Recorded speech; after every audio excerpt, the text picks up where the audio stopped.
Good morning, everybody, and welcome to this week's Writers Chat. And we're really glad you're with us and joining us here today, where we talk about all things writing for writers and by writers. And we're glad everybody's here today. And I'm excited about today. My name's Jean Wise. I'm one of your co-hosts. And I'm going to turn it over to my other co-host, Johnny Alexander, to introduce our guest today and our special topic. I'm excited to hear this one. Johnny? I am too, and hello everybody. Welcome to Writers Chat. We're going to be talking about websites, and it might be, you think, oh, everybody knows this, but not everybody does. So it's like, why do writers need websites, and tips for making your website stand out above and beyond everybody else's. So with us today, we're really excited, is Rhonda Dragomir, who's been with us before, talking about Microsoft Word on a couple different occasions. We have Josh Masters, and we have Matthew Bruff. And we're just so excited to have all three of you here to talk to us about websites. And I believe, and I don't know all the details about this, so Rhonda, you might tell us what we're going to have you guys on again and talking about more topics that have to do with just this kind of platform building. So Rhonda, I'm going to turn it over to you, and then we'll take it from there. If you have questions, please be sure to put them in the chat. And we just appreciate y'all being here this morning. Thank you, Johnny. It's really exciting to be again on Writers Chat. I have learned so much in this forum, and it really is has been a godsend for me. And my background, I'm very much of a technical person. The secular job that I had at a mission, I learned a lot about programs and how to use them, and I built websites and did all kinds of things. The writing part, I'm still getting under my belt, the part of being a professional writer. And so I have not published a book yet. I have published some things in Chicken Soup for the Soul and a few pieces of flash fiction. But I do appreciate Writers Chat because we can all share what we have learned and where we still have a lot to learn. And so I'm happy to share with you today about building websites. And Josh and Matt and I have been chatting by email with Melissa, and we have a plan to lay out a pretty detailed explanation of not only why you need a website, but in coming weeks, if you'll stay connected to the Facebook page, we're also going to have a more technical, like I want to build a website. How do I do it? Where do I get started? And then we're also talking about a tutorial on finding and editing pictures to use on your website and blog. And that is something that really makes a difference in how your website looks and feels. Great. So I have a few surprises for my co-hosts today. Some things I have planned, some little sneaky things to help you understand why a website is important for an author. And that's the main topic today. We're going to teach for about 40 minutes, and Josh and Matt are going to jump in, and Johnny, you and Jean can jump in too with any live questions. But then we want everyone to come on towards the end of the meeting to find out really what is it that you are seeking to know, because I really feel that someone on this panel has an answer. So we're going to be having some question and answer times for that. It amazes me. I have a 28-year-old daughter, and she's faster with her 2 thumbs on digital equipment than I am with all 10 fingers. It just amazes me. But she's a digital native. She was born into the digital world. I was born, I learned how to type on a manual typewriter in Typing 101 in 7th grade. Wow. And my very first PC had 16 megs of memory, and I thought that's all I'll ever need. The world is changing, and we live in a digital world. And if you are not, as an author, if you are not fluent in digital communication, you're going to fall behind. So I was the administrator of a private school, and we talked a lot about being a lifelong learner. And this is what I am when it comes to digital things, especially. I'm a lifelong learner. I'm committed, if I don't know something, to learn how to do something. And that is an important part of my life. So today we're going to discuss 9 reasons why authors need a website. And we're going to briefly discuss content, but content is going to be mainly covered in another lecture that'll come later. So we're going to ask you for your input on what you'd like to know. So the first thing I'll say, if you already have a website, good for you. Great. I'm excited for you. But do not tune out this lecture, because you may discover some features that you can add to your website. You may discover some functionality that you had never thought about, ways to use your website to promote yourself and your writing. So I'm going to just jump right on in here. These 9 reasons you need a website. And I will say these are not in order of importance. I did receive a great email from Josh suggesting he would put number 4 up to number 1. And these are not necessarily in order of priority. I think as writers, we all have different priorities. In my career right now, I really want an agent, and I am, pursuing that path. So for me, my number 1 priority for my website will be different perhaps than yours. And later on in my career, those priorities may change. But there are reasons why every writer needs a website. The first is that a website marks you as a professional writer.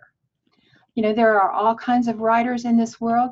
Some just want to write their memoir and sell it to Aunt Sally. They get on CreateSpace. If they sell 500 books, they're thrilled. And that is all they ever wanted to do. Writing for them is more a means of self-expression or a hobby. But those of us who really consider ourselves to be professional writers, and I quit my full-time job to pursue my writing career. And, that's a gutsy move, and lots of people tell me, don't do that. But on the side, I'm earning a little income helping other writers. And one of the ways I do that is through website and website design. But agents and editors want to see your website. Yes, they want to know that you're serious enough about your career that you're willing to invest time and, yes, money into presenting yourself as a professional writer. They will get on, when they see your name, they'll get onto a search engine. They will look and see where you rank on a Google search. And if you've not done that, you need to do that with your name. And I'm going to talk about that a little bit later. But it distinguishes you from a person who writes just as a hobbyist. It shows that you are willing to consider writing as more than just a pastime. And I'm going to do some screen share and just actually demonstrate to you some websites today so that you will see what I'm talking about. I have an opportunity to hook readers to demonstrate my ability as a writer. And I'm going to just share my screen here. I did this last time. And I'm going to come down here and open my website window, and I'm going to take you to my home page. And so you can see that I've created my author website. But an illustration here, if think of yourself as a publisher and you're visiting my website, you received my submission. And oh, here she is. She says she's an author and a speaker. She has some things in production. Okay, and I click over here on my in production link. And here we come to these books. Look at all these books that I'm writing. Aren't I great? So I'll just feature my page that I've added to my website about my historical fiction. It's set in the 1500s. Some of you might have heard me mention this before. The title is Beloved Unaware. That's my title. Who knows if that'll stick. But I went, oh, I'm interested. What does she have to say? Well, I've added a page for this book that I have in production. And boy, is it slow this morning. Hello, technology. I love how you called it in production. I mean, that's in production. Yeah, that means I am producing this book by the skin of my teeth, perhaps, but I've created a graphic that kind of gives you the feel of what I'm doing. I've got my blurb, my back cover blurb here that you can read through. One thing I did, and I'm not sure whether this is smart or not, I'll find out. I put up an excerpt, and where you can actually read, let's see if it comes up, you can actually read a manuscript that I have formatted. This is another thing I do is typesetting. So you can read chapter 1 of my book. Now, if you were an agent or an editor visiting my site, would you not think this girl is serious? She is going to write this book, I have a place where I can say, oh, it won an award. We can go out to my Pinterest page where I've got all kinds of things. So do you think I'm going to write this book? You think I'm serious? I am serious about writing and producing this book. So that is one way that you can prove through the website that Rhonda Dragomir is very serious about writing this historical fiction book, and she's well on her way. And there were 3 titles I've added there that are in production. That does not mention the 25 that are in my head. But this does say that I am serious. So that's number 1. It marks you as a professional writer. Number 2, a website is a major pillar in your social platform. The Writers Chat has taught me a lot about platform. And wow, I am running as hard as I can trying to catch up. On Facebook, I've kind of got under my belt, but some of the other social media platform items, I'm not very good with.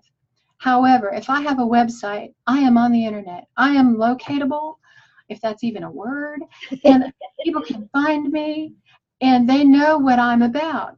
But every writer needs to build a platform, and this I learned from attending writers' conferences. They say, what's your platform? And I'm like, I don't know. And so then they start talking about what platform is and why agents and editors in particular, they want you to have followers. And you know, I'm thinking, wow, it sounds like a cult. But I know I need to do more with my social media platform. Well, the place to start, if you're not anywhere on the internet, you know, maybe you're on Facebook, get a website. Get a website, because it will drive traffic to your social media, and your social media can connect you. While Facebook, Instagram, and Twitter are, you know, necessary elements of a social media platform, a website's even more essential. You need to have a website. The other thing is, I control what's on my website. Go ahead, Josh. I was just going to emphasize what you were just saying about the idea of the website is the pillar of the platform, meaning that should be the main hub. Yeah. So many times I think we have people who are like, well, I do everything on Twitter, but I also have this placeholder website. No, the website really should be exactly what Rhonda said, the pillar. And then you think of your social media as satellites of your website. So the social media should be drawing you into the main website. The website is who you are. And then the social media is sort of how you explain what you're doing.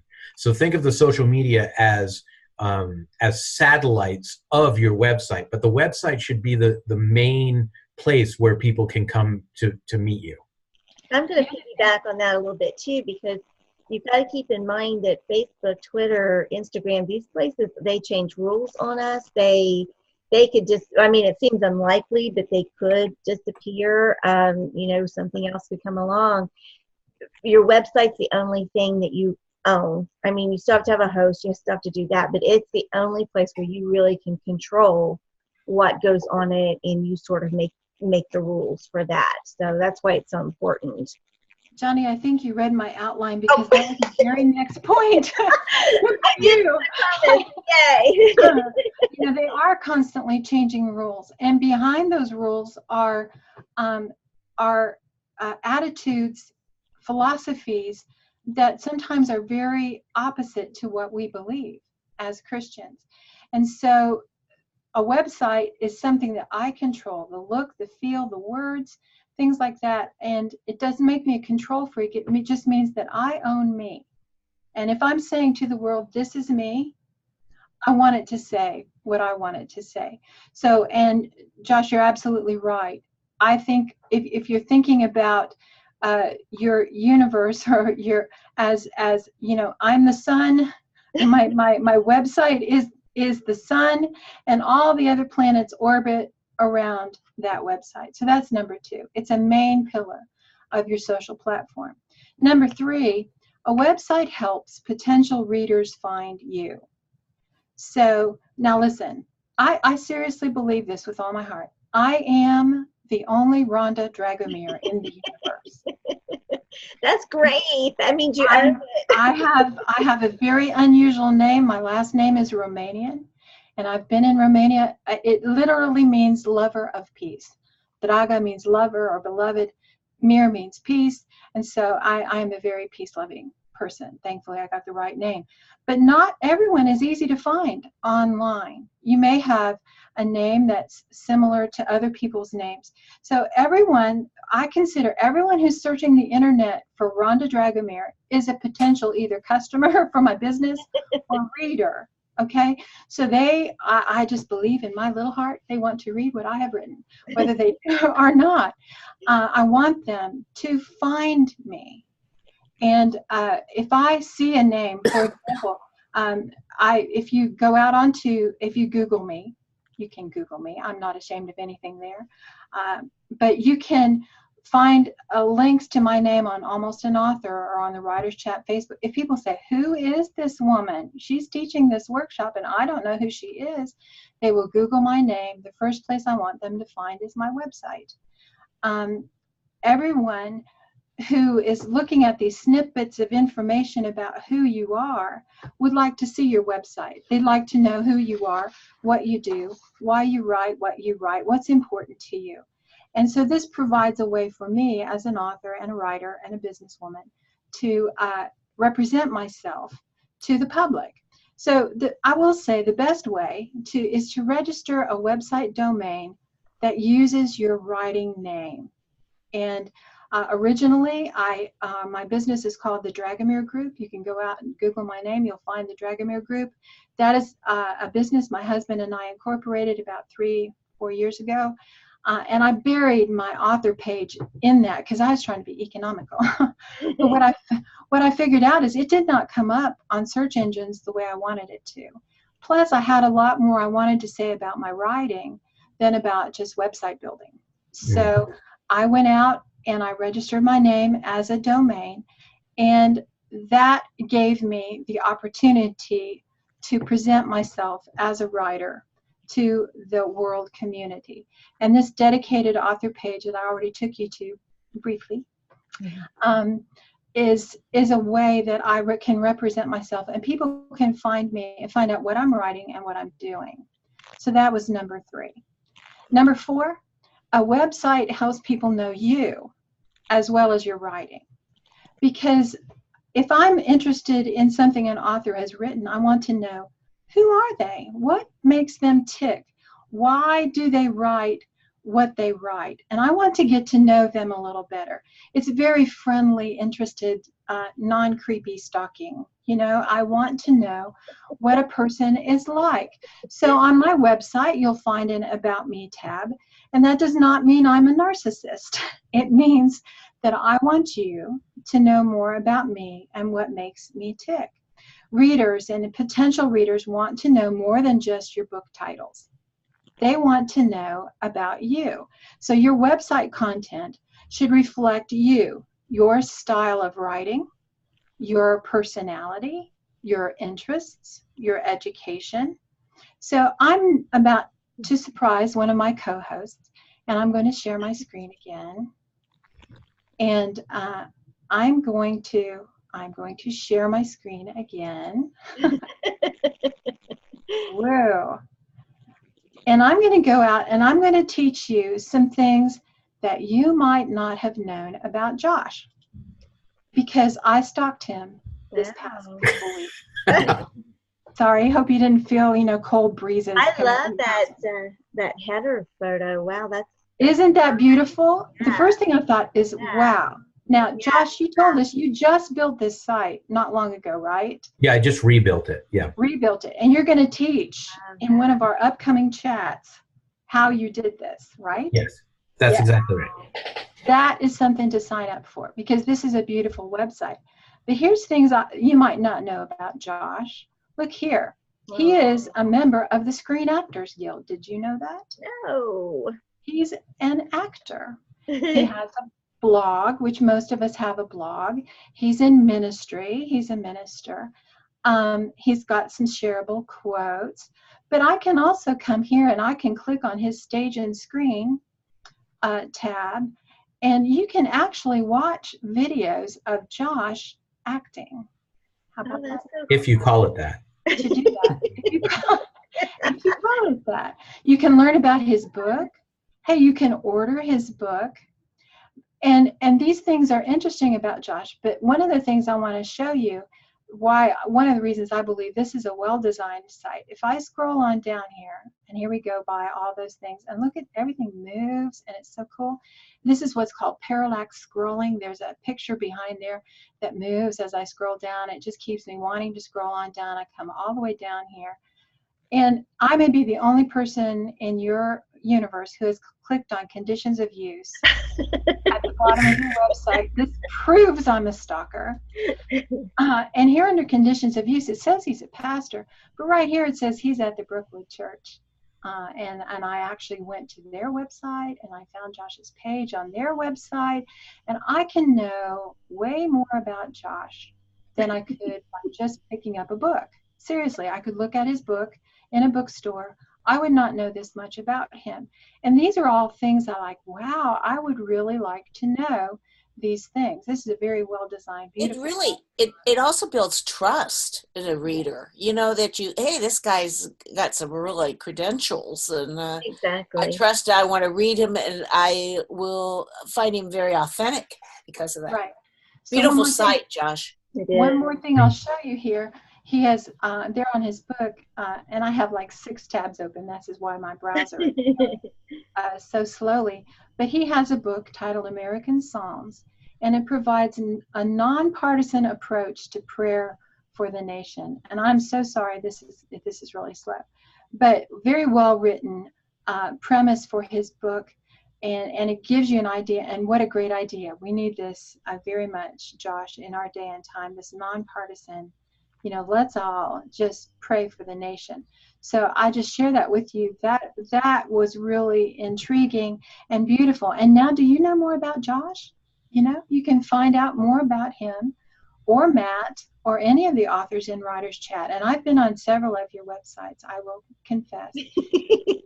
Nothing evil or wicked. I just want to see who you are and what you're doing. Well, I'm interested in you as a person. And some of us might like to say, okay, look at my site and tell me what I need improving. I mean, I'm always trying to, figure those kinds of things out. Going back to Josh's, one thing I think is so interesting is that we saw so many facets of him, not just here are my books. It's right. The acting, and he has a dog, and he obviously has a wife, and they look very happy together, and I love the flowers in that picture. It was just, it made him a more rounded individual rather than just somebody who writes a book. Yeah. And that's exactly what a good website should do. And Rhonda, and you may be talking about this a little bit later, but so I think Jeannie Waters asked about, should everybody have conditions of use? Are you going to add that, or is that'll be a later presentation, or you want to just make a quick comment to that question? I'm going to let the man who wrote conditions of use tell us why he put those on his website. Well, because there are certain ways that you want people to share their material. There's sort of 2 sets of people on the internet. The smaller set are the people who truly believe in copyright and don't want to share anything without permission. And then there's other people who think, oh, if it's on the internet, it's mine now. And so the benefit of having a conditions of use section is that you're able to say, you can share anything on this site, but please give appropriate credit to where it came from and link back to this page. And one of the ways that Rhonda was talking about, making sure that your site comes up higher in the Google searches, one way of doing that is for other pages to link to yours, and that raises your link. So if you say, yes, you can share this article that I wrote, but please attribute it to who the author is and link back to this page, then you're giving permission to share it. You're getting exposure on another website, but you're making sure that the material is not being stolen. Right. And you can set those parameters however you want. But that's really the idea of a condition of use, is that you are giving permission to use it up to an extent, and what your expectations are if someone does use it. The other thing is, you need to know that anything you put on the internet anywhere is subject to use, stealing, commenting, So it's a rough and tumble world, and you have to be careful what information you put out there. One of the things there on that condition of use I read is Josh said, my opinions are my own. They don't necessarily reflect my church. That's really important. If you are professionally in ministry or you're in business somewhere, it's important that people know that the opinions you are expressing are your own. So let's move on. I think though, can I just jump in? I was going to say, yes. I think one of the issues though is less around stealing. Like if I had a whole bunch of people stealing my stuff and put it on the internet, I'd probably be really happy. That means I've got people are actually coming to my website and reading things and taking it and thinking it's worthwhile enough to steal it. So I think it's an important point to have something like I honestly don't even know if I have that on mine. I probably don't. But I think as well, like one of the things that is a big challenge is actually having traffic, getting people to show up at your website.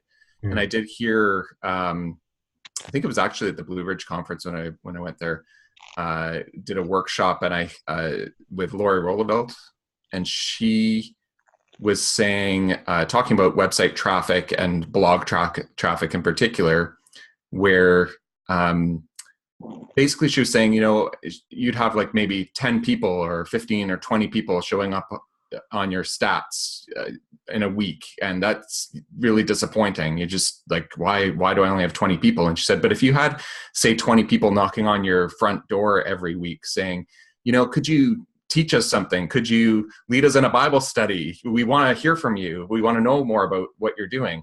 You would think you were really onto something. But when we translate that in the online world, for some reason, we think 20 people or 30 people is this tiny number. So that really helped me in shifting my mindset around, one person visiting the website and just kind of checking it out that person might connect to 20 other people. And just realizing you might have an impact in the lives of a smaller group. And that's actually really worthwhile. Well, this is really interesting, Matt, because you just led into the very next point on my outline. That's why I jumped in. I've got your outline. Thank you for that. That a website, this is reason number 5, a website provides networking opportunities. And you are able, through your website, to meet people that you would not otherwise meet. True. Facebook, Instagram, Twitter, they allow people to connect with you, but only to a point. To, the message you blurt out, this is what I'm saying, okay?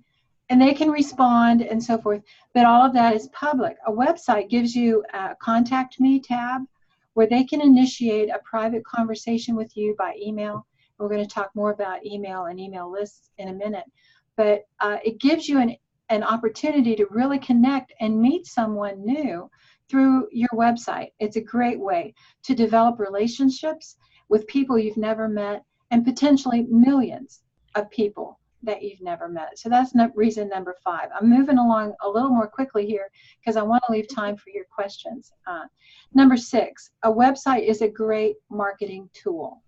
It is something that needs to be in your thinking, that the website is not just, ta-da, this is me, but it's, wouldn't you like to buy this? Okay, wouldn't you like, isn't this really interesting? This needs to be in your library, what I have written. And sometimes images are as powerful as words. And this is why in future chats about websites, we're going to talk more about images and how they communicate. And those images, like people were commenting, Josh, on your banner, beautiful image. And the imagery is one thing you've done really well in your website. So, but a good author creates a website marketing environment. So if you walk right now in your mall into Bass Pro Shops, you walk into an environment that says, wow, I love fishing, right? Now, I don't, but I know that's what they're trying to say, okay? If you walk into Abercrombie and Fitch, or you walk into Starbucks even, these branded stores, they look and feel a certain way. Your website is an opportunity to do that. Now I'm going to share my screen again. And I'm going to come from Josh's website. I'm going to visit a couple others, just their homepage, just so you get a feel for them. One of my friends is a woman named Loretta Eidson. She is in my critique group. She writes romantic suspense. Ta-da! Does that say romantic suspense where danger lurks? Oh, wow.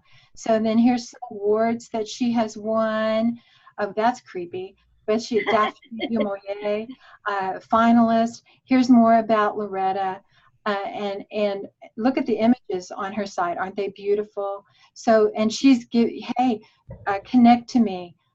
Join my email list, and I'm going to send you my flash fiction. Beautiful. But doesn't this site say I'm a romantic suspense writer? Here's another. This is a site that I built for an author you might not know, but she lives in Minnesota, and she writes stories of faith, love, and up north charm. Beautiful tagline. Lovely lady. She has won some awards and she won the First Impressions contest in her category. Wow. And contacted me about building her website. But here, doesn't her website just scream, I live in Minnesota and I write romance? I mean, it's all light colors and beautiful images that say this is who I am. And there she is with author Tracy Peterson. Okay. So the reason I show these to you is that you need to understand your website is your brand. It says something about you and who you are, and it should engage people who want what you're providing. So it is a marketing tool. If your website is well matched to your writing genre, it will draw visitors who are interested in that genre. And who doesn't want people on their website that want what you're writing? That's what I want on my website, is people who are interested in what I'm writing. And this is really important for writers who self-publish. And those were two great. Yeah. I was just going to say, those two websites that you just showed, Rhonda, are great contrasting examples. True. Because the first one feels a little bit like dangerous, and it's like, oh, is it safe to be on this website? And then the second one was very like person next door, approachable, and her little like handwritten signature in the note that she had to her readers. Like it felt very much like, oh, this is my next door neighbor, as opposed to the first one. And that really tells you a lot about their writing and their style before you've read anything on the page. True. That's true. That's true. And both of those were very well-designed sites, and I only did one of them, so that's not so much. You did a great job. Yes, it looked great. You did. So that was number 6. It is a great marketing tool. Number 7, a website provides a way to do e-commerce, to sell books, not just to market, to sell books. You can always sell books on Amazon, and authors should have an Amazon page, but people have to search through all your titles. It's kind of clunky to go on Amazon and do a search, and I've searched some authors for their books, and I end up with somebody else. It's not the person I was looking for. But a website should drive traffic to your Amazon offerings and increase your sales. So you may choose to set up your site to take PayPal payments if you're a self-published author and you have things that you want to offer and you are your prime seller. Even if you're not on Amazon, a website is what you ought to do. So now I'm gonna stalk somebody else. Wonder, don't you? You wonder who it is. I know. It's like, who? Maybe I should write suspense. Okay. No, I need to find him here. Oh, I just really don't like that guy. He is causing me problems. Okay. That's not him. Aha. Now, you may not know whose site this is. I do. This is Matt Bruff's site, Spirituality for Ordinary People. And I love this site, Matt. It's very well designed. Look at this. Stay connected to God. Stay on track with God. The message, it just keeps coming. And here, look, there's a free book. I love free. You know, I'm like, let me click on this free book. Let God be present and find out what it is. Oh, he is smart, because I can't get his book unless I sign up for his email list. Actually, I know you can also read some of his books on Kindle Unlimited, and Josh has done the same thing. But those books are available on Amazon's Kindle Unlimited. But here, this is beautiful marketing. get your free book. I mean, who's not going to do that? Okay. And I will be signing up later today, Matt, so that I can get your book and read through it. But then, let's see, I've lost my navigation here. Oh, that, I'm trying to get back. Okay. Yeah, that's on purpose. So you have the only Right. thing you can do You is sign trapped up for me. the free book. That's a brilliant design, Matt. You can't leave the website. Okay, I can't get off that page until I sign up. I have to be smarter than Matt. But here you see, these are what are called call to action, where, you know, go get in my site, find more about it. But I'm about to surprise someone else. And there's his picture. Oh, I like that. Good about looking your chap. host. Yes. And I Yeah. like that about your host instead of like about me. You know, that was good. That was good. Yeah. Well, that's because Matt also does podcasts. Yeah. And so talk about community. If I go down here through his podcast. Yeah, this is the website for the podcast Oh. primarily. Okay, look who's here. Yes. It's Rachel. She's listening online. She can't clap for herself because she's muted. But here's Rachel. So guess what I'm going to do? If I'm a real good internet stalker, I'm going to go out here and I'm going to look for her on a Google search. This is how easy. This is the internet, folks. Of course, you could have just clicked on Rachel on my website, and then there would have been a link from that page to her website. I was demonstrating a different skill, but I know. So here is Rachel Schmoyer and her web page. Now look how beautiful this is. Yeah, it's great. Look how beautiful this. And first thing I'm like, I'm a pastor's wife. You know, wonder what she's got to say about pastor's wife. But here's her blog, what I read in June. You know, and so this is the connectedness online that makes a website so essential for a writer. You just have to be out there in that environment. So, and marketing, not just marketing, but please buy my books. So that's number 7. Number 8, a website helps you develop an email list. And in an email to me, Josh said, hey, that's number 1 for me. Yeah, I would put that as number 1 too. Email list. Okay. So that my disclaimer in the front, you know, I am building an email list. That is not as high a priority for me probably as it should be. But if you want people on your email list, because then you can communicate directly with them by initiating mass communication. And one of the purposes of the web is mass communication. Can I just say something about that? Because Sure. I actually think, like, we're kind of talking about websites, and I think we've talked about email lists before on Writers Chat. But my feeling is that an email going to someone is actually a way more intimate form of communication. I think they can get to know you even better through an email. I don't necessarily think I do a great job of my emails going out, but try to focus on just building, like, getting more people onto the list. And then I developed a website for my mom. So my mom's also a writer. Her second book is coming out next month, I think, maybe October. And so I'm publishing that for her because I guess now I'm an independent publisher. I can't call myself a self-publisher because I'm publishing other people's books like my mom's. But it's an empire. She's really not, like, she's not tech savvy. I made her go on Facebook because I said, like, you kind of have to try to connect with some people. And she doesn't want to develop a website. She's not going to do that. She's not going to learn that process, and just doesn't want to do it. So we basically created a really simple website for her. And it had, we shot a video. We got some people to shoot a video of her talking, put that on the website, and basically turn that website into an email collection website. So just really basic. And then when we released her book, we put a link in the Kindle book to a page on that website that's not accessible. The only way you can get to that page is is by knowing the URL or by clicking in the Kindle book. And that just goes to, would you like to be notified when the sequel comes out?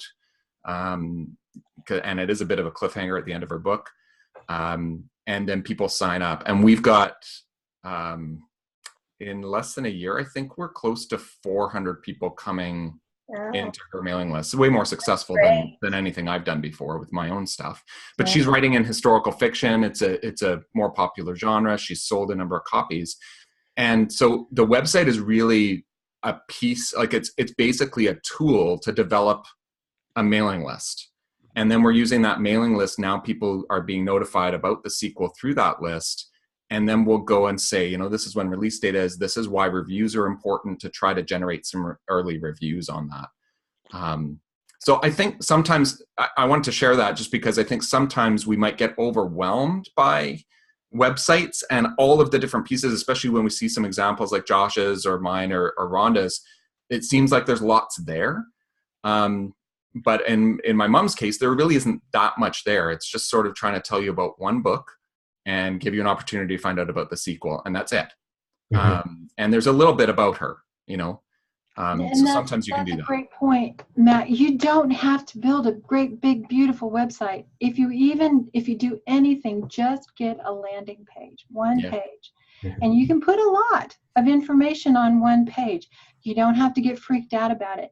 The other thing I heard from you, Matt, is there are strategies. You have some strategies that I want to learn.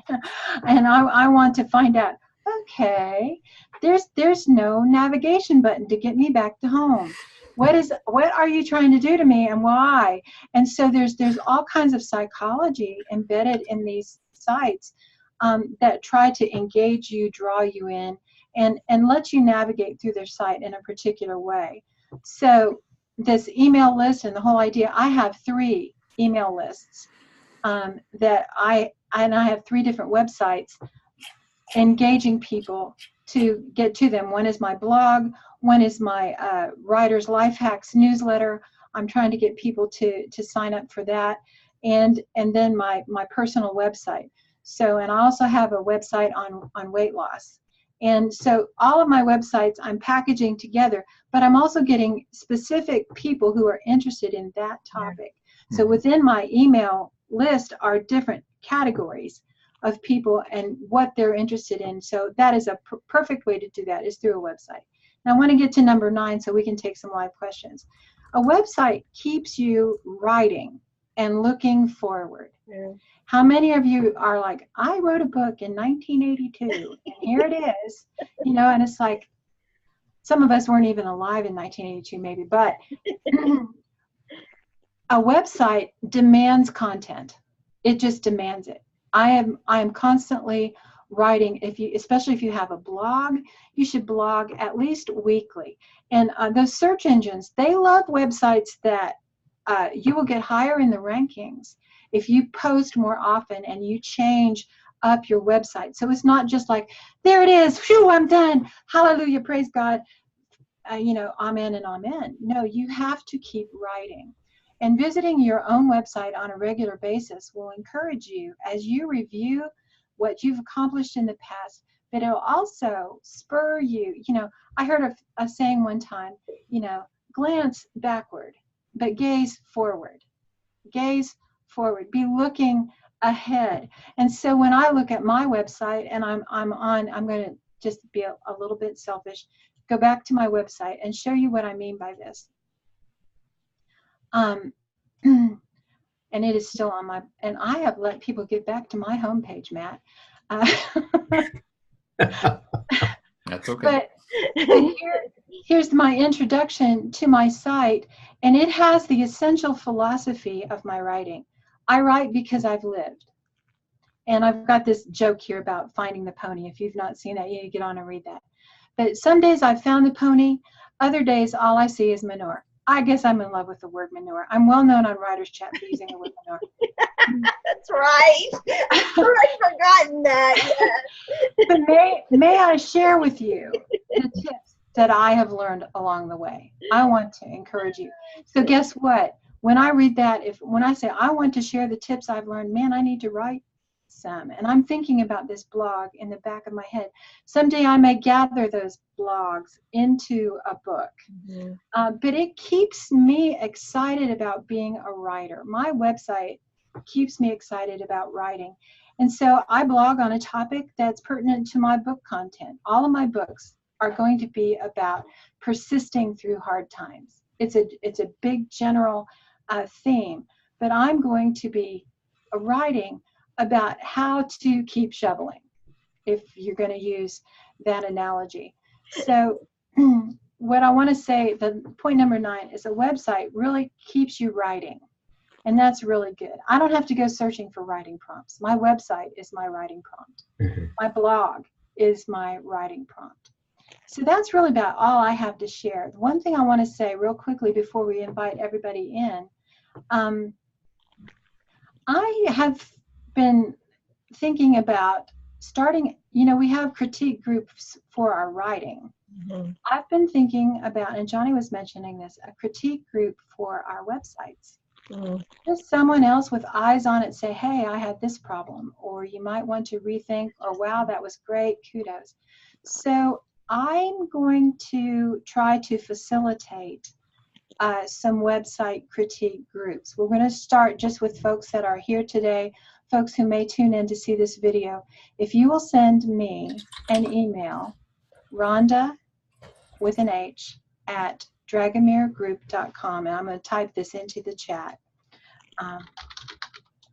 And I can't do it all at once.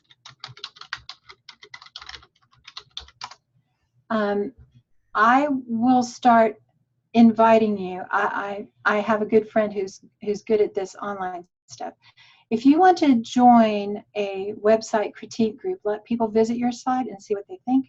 I don't know how long this will go on. I have no parameters in mind. I've just been thinking, wow, I want Josh to visit my site and tell me, what do you see? Or Matt, or other people that I respect, or I'm a great proofreader. If you have a typo on your site, I will find it. You're gonna find it. Thanks, Rhonda. I love that.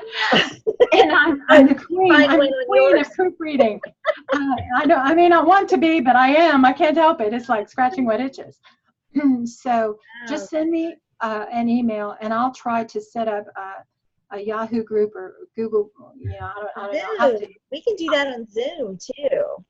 Aha! Even a live chat on another day of the week. Well, I'm going to correspond with some of you and see if you have some ideas how we might do that. That is great. I know I would welcome that. Me too. It's also very helpful to support one another's websites and to sign up for each other's mailing lists and to be visiting one another's website. All of that helps build one another up. That's true too. Yeah, and to do more of that. Before we get too off on other things and questions, I like too, Rhonda, how your opening was this joke and then going into, I've heard that story before, but still you presented it so well. Instead of the typical, welcome, I'm glad you're here. That was like a very unique way to draw someone in. And that's one hard thing is we have to remember the reader is always, even though they're reading about you, in the back of their mind, it's the what's in it for me. It's always that thought.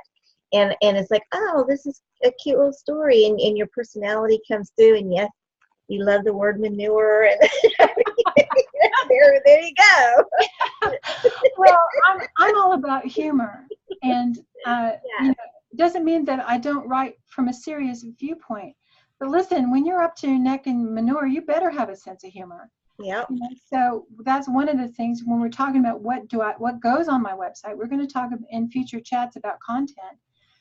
For me, when people land there, I want them to read something that says who I am. And I'm a person who laughs through life. If I don't find a way to laugh about something, I'm in desperate shape. So again, that's part of who I am. And you do want that what you saw is what's called above the fold, and we're going to talk about some, but the very first thing I see before I scroll down, it's like on a newspaper above the fold, if you were to pick up a newspaper. So, people visit sites on different equipment, on phones and on tablets, and you have to have a site that's responsive, and that's another technical thing that we'll talk about in coming weeks. But I wanted them to know I laugh. And I like to laugh. So I named my blog Find the Pony. That's my blog. Find the Pony, find the grace to keep shoveling. So. I love that. I love the idea that you got an overall theme tying it together. And that'd be a whole show in itself. Yeah. Too. why don't we go ahead and invite people back on? And the standard thing, a couple of you guys, I took you off video, so if you can't come back on, put it in the chat, and we'll release you. Bring you back. That happens sometimes. And I'm going to start with a quick question too. And for all three of you, is how often should you update your blog? Now, and that's not just when you have something new coming out, but just in general. Update pictures, change things around. What guidance would you have other than when a new book comes out or you're got a new set of headshots or something? Your website should really be a living thing. You should think of it as a living thing. And we can talk more about this next week. But when you're selecting a platform, select I don't mean like your writer platform. I mean a platform for your website. Choose something that's going to be easy for you to update because you want to update it regularly and be adding new things. I think as well it depends on what your goals are for the website. Like, kind of need to know that in advance. So like when I was talking about my mom's site, there's been no update for that in 9 months. But she does have a second book coming out. So now we're going to have to go and figure out how that impacts the website because our only goal was to collect email addresses. Mm-hmm. So much of what we've said here really doesn't apply to that. So if it sort of depends on what you're trying to do. Like if you're really trying to just if you're trying to make a home base for yourself and that be the central hub of your platform, then there needs to be content that is changing. So like my main website that Rhonda didn't show you is just hopelessly neglected, mattbruff.com, because I put a whole bunch of focus on spirituality for ordinary people. So the second website that she did show you is a podcast website. So there's updates every week, every 2 weeks, that kind of thing. There's new content. But my other one is just, what a mess. So, it sort of depends for me, like what you're trying to accomplish. I will still send people to the other website because it has a better about page about me. So if somebody's looking for details about me, I'll send them to that direct link on my other site. But I got to do what Josh has done with his because it's great and kind of rebuild that and start from scratch almost on my main one. There's a question from Rachel about web hosts. And I would say that is a technical thing that we should address in a coming session on Writers Chat because there are so many different web hosts. I've had experiences both good and bad about web hosting, and we should address that in an upcoming topic. I will tell you, I have used Network Solutions. I found them to be good. I just started using HostGator. And it's very inexpensive and reliable. I've had great luck with Fat Cow, which is a funny name, but I have found places that are a little bit cheaper, but Fat Cow has been so reliable and has had such good customer service that it was worth a couple extra bucks a month to keep it there. I don't know. I'm writing a diet book, so I might stay away from Fat Cow. And I've used Bluehost and I haven't had major problems with them. And they're I've heard that Bluehost is good, and a couple of my writers' friends use Bluehost. And they're cheap. Yeah. But Tina said she's had trouble with Bluehost, so I've not had trouble with them either, so I'm sorry. Yeah. And Josh, it's FAT, F-A-T, right? That's correct. Fat, like chubby cow, fat cow. Okay. Overweight cow. Overweight cow. Yeah, which is not what I'm calling anybody on this chat. I'm just that's the name of the service. Yeah. All right. Do we have any other questions? I have a question for Rhonda. Yeah. Rhonda, you mentioned getting higher rankings by posting more frequently or by changing the site. And I know the look of the brand, the feel needs to remain the same, but what type of changes are you talking about that would accomplish that? My understanding, and I'm not an expert on search engine optimization. I wish I were, but my understanding is the more you change your site, the website has these bots that they crawl around through and they're looking for new content. So for my site, what I'm changing, and I've set a goal to write weekly on my blog. I don't always get it done because life happens. I have to shovel that day. But I do want at least every week to have a new blog. And I just feel like, if someone comes to your site and they're like, I've seen all this before, they're not coming back again.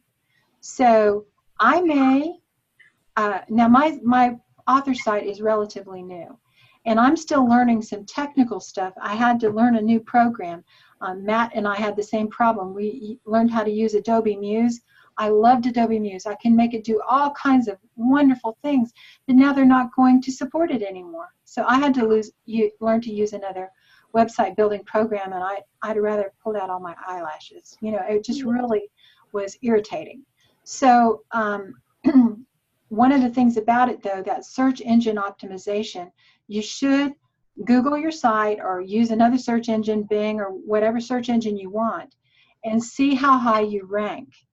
And your rankings that will go up based on, there's something called meta tags, and we probably, Josh, I don't know how much you know about that, but we ought to talk about meta tags and how search engines rank your site to help you get higher up. But one way is by updating your content.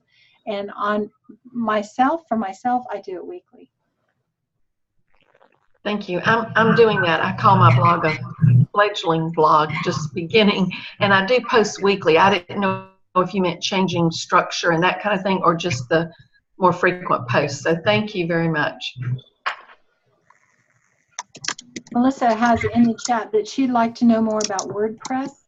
I will say that when I had to switch from Adobe Muse, the program I went to learn was WordPress. It's been there a long time. It's free. It's kind of the king of the hill. And I don't want another a developer to flush me. And WordPress is going to be around for a long time. So I will say that in the technical part of this, I have some advice about WordPress.com versus WordPress.org, what the difference is and how I got fleeced by WordPress.com, because I didn't know what I was doing. So I will share that wisdom in another chat.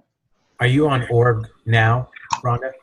No, I went to HostGator and I downloaded WordPress to use on that HostGator site. So as far as I know, WordPress.org does not do hosting themselves. No. Am I wrong about that? No, I meant That's right. That's correct. You are on org then. Yeah. So I download the WordPress.org software, which is free, and most good hosts are going to tell you how to do that or let you do that. I downloaded that program into my website, and it has what's called a plugin, a program that I can access that helps me build my site. And I had to learn how to use it. I used one called Elementor, and Josh used one that I considered called Divi. And both of them do the same thing. It's kind of like drag this block onto my page and then put in my pictures and text. And that's how I used Elementor for my personal website. Josh used Divi, and we're going to talk about this more in the future, in the technical. And Matt, you're using just a regular template from WordPress, right? Yeah. Yeah.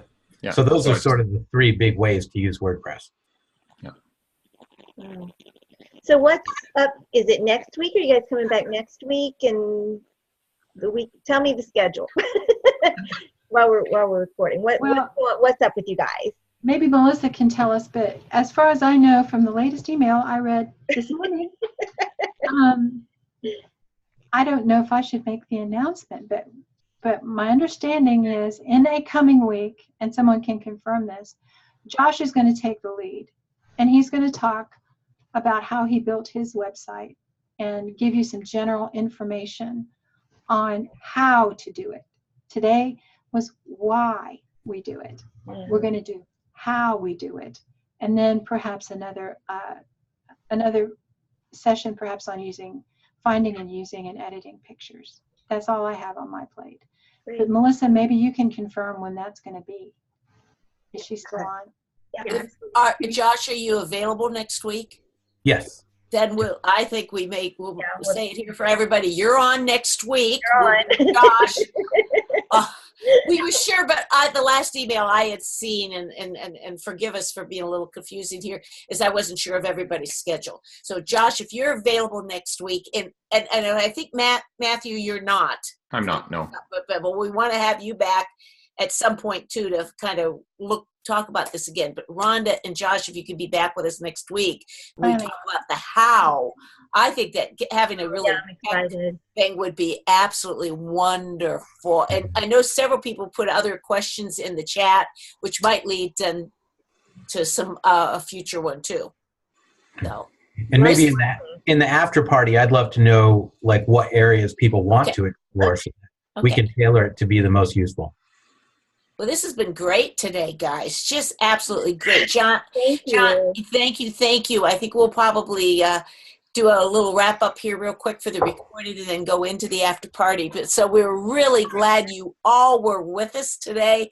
Special thanks to Rhonda and Joshua and Matthew. This has been, I don't know, I thought I had a good website, and I've picked up some I have little notes written here that follow up.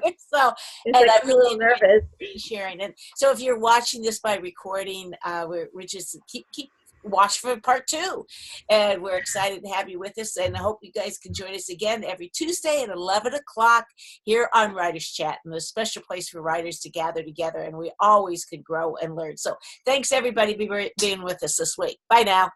Bye. Thanks, everyone. It's 11 Eastern, 10 Central, just to clarify. Just so 10 Central. Yes. Thanks. Bye-bye. Bye-bye.